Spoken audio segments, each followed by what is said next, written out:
লাগছে মনে। সিনেমা ও সিনেমার বাইরের অনেক গল্পকে কেন্দ্র করে আলোচনায় আছেন তমা মির্জা। ইতিমধ্যে কয়েকবার শিরোনাম হয়েছেন এই অভিনেত্রী। কাজ নিয়ে যতটা না আলোচনায়, কাজের বাইরেও তাকে নিয়ে আলোচনা হয়ে থাকে তার চেয়ে বেশি। তমা মির্জা সম্প্রতি আলোচনায় এসেছেন প্লাস্টিক সার্জারি করা নিয়ে।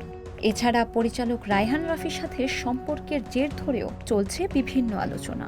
ভক্তদের আগ্রহের শেষ নেই অভিনেত্রীকে নিয়ে। প্রশ্ন ও আলোচনার মুখে পরিচালকের সাথে প্রেমের গুঞ্জন এবং মুখে সার্জারি নিয়ে সাফ উত্তর দিলেন গণমাধ্যমকে।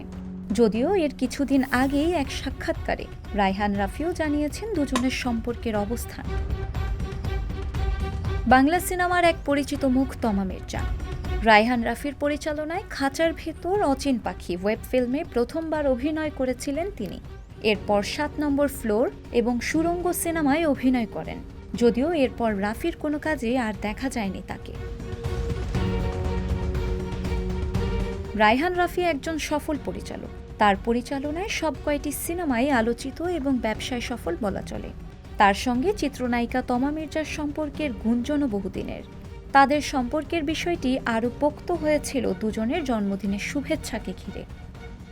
যদিও বিভিন্ন সংবাদ মাধ্যমে এ নিয়ে তমা মির্জা ও রাফির দাবি ছিল তাদের মধ্যে শুধুই বন্ধুত্বের সম্পর্ক। কিছুদিন আগে এক অনুষ্ঠানে রায়হান রাফি বলেন, আগের মতোই বন্ধুত্বের জায়গা আছে তাদের সম্পর্ক, তবে তাদের নিয়ে যে গুঞ্জন রয়েছে সেটি আসলে নেই। এবার তমা মির্জাও এ নিয়ে বলেছেন, গুজবের তো মা বাপ নেই। আমাকে নিয়ে নানা গুজবে ছড়িয়েছে। কখনো শোনা গেছে আমি প্লাস্টিক সার্জারি করেছি। কিছুদিন আগেই আলোচনা হয়েছে পরিচালকের সঙ্গে প্রেম করছি। সেই পরিচালককে কারোর সঙ্গে কাজ করতে দিচ্ছি না, তার সব কাজ আমিই করি। আবার কখনো রাজনৈতিক নেতাদের সঙ্গে জড়িয়ে বিভিন্ন গুজব ছড়িয়েছে। এসব কেবলই গুজব। এছাড়াও এক গণমাধ্যমে দেওয়া সাক্ষাৎকারে তিনি জানিয়েছেন, শুধু প্রেমের সম্পর্কেও নয়, ফাটল ধরেছে বন্ধুত্বেও। এছাড়া রায়হান রাফির সঙ্গে আর কাজ না করার ইঙ্গিতও দিয়েছেন অভিনেত্রী। আর প্লাস্টিক সার্জারি নিয়ে যে গুঞ্জন, তা নিয়ে তমা মির্জা বলেন, প্লাস্টিক সার্জারি আমাদের বাংলাদেশে হয় না। বাইরের যেসব দেশে হয় সেটা খুবই ব্যয়বহুল। একটা সার্জারিতে ৪০ থেকে ৫০ লাখ টাকা খরচ হয়। তারপর সেটা মেইনটেইন করতে হয় বছরের পর বছর। আমাদের নামের সাথে তো একটা ট্যাগ লাগিয়েই দেয়, সুগার মাম্মি, সুগার ড্যাডি। এসব থাকলেও প্লাস্টিক সার্জারি করা সম্ভব হয় না। কেউ কেউ বেশ জোর দিয়ে বলছেন তমার রায়হান রাফির সাথে প্রেম এবং প্লাস্টিক সার্জারির বিষয়টি সত্য।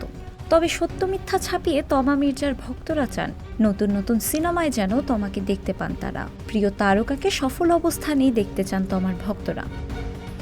শিলা ইসলাম, সংবাদ প্রকাশ।